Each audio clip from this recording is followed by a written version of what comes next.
Absolutely. I think it will be very difficult to provide a country profile for the US because our system is very decentralized, and school districts usually are the ones that actually make a lot of the local decisions.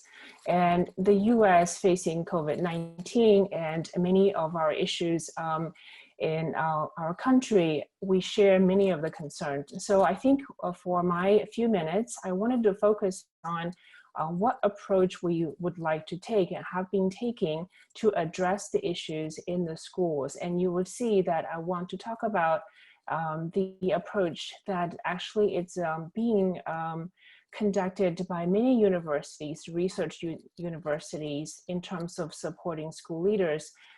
It's a research practice partnership. And the focus of the partnership, especially with school leaders, have been focusing on two things. One is to improve the instruction in the schools, in the classrooms, but the other one is also very important. It's about equitable access to quality instruction, because what's happening for the research that we have been doing, it's not we don't have effective programs, effective interventions. It's not because schools or teachers are not doing good work. It's actually that's just pockets of success. And we face the issues is not only just knowing what works, is really under what conditions for whom.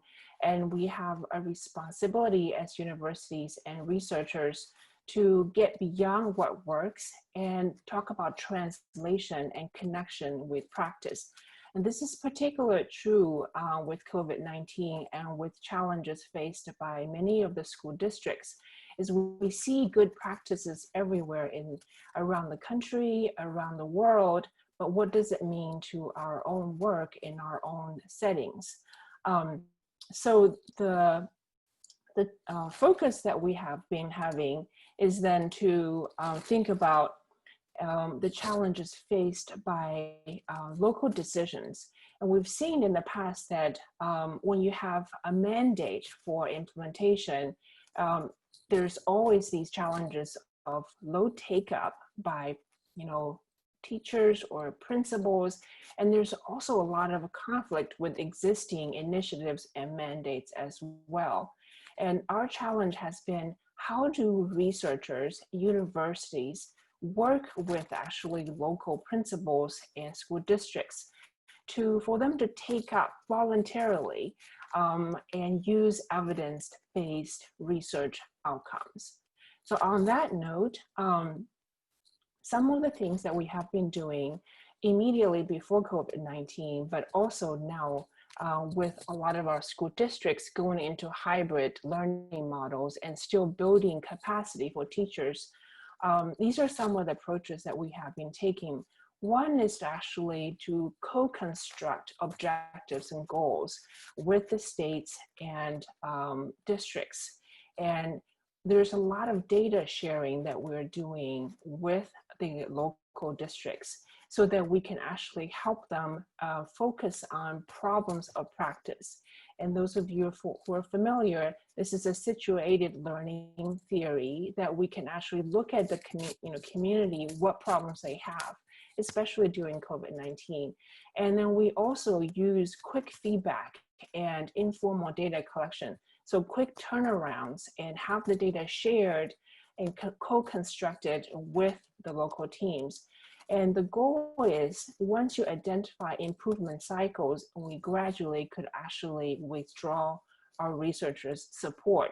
And there are multiple initiatives that we're taking, especially focusing on the instructional improvement.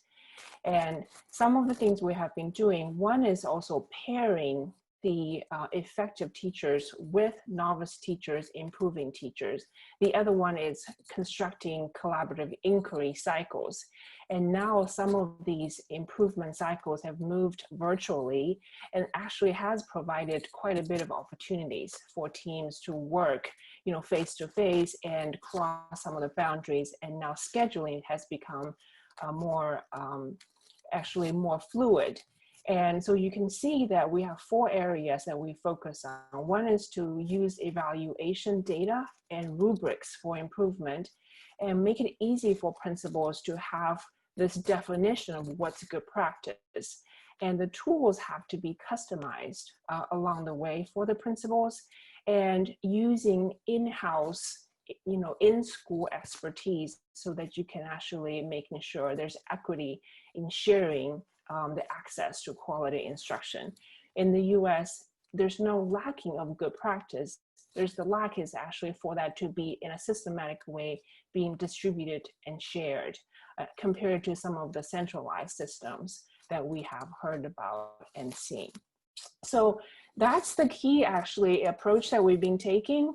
And so principals' role in many ways now is to support teacher leaders to improve their performance and to be able to eventually reach some of these indicators for our success, and to have trust, to use research to inform actions, and eventually build the capacity for an ongoing improvement in instruction and access.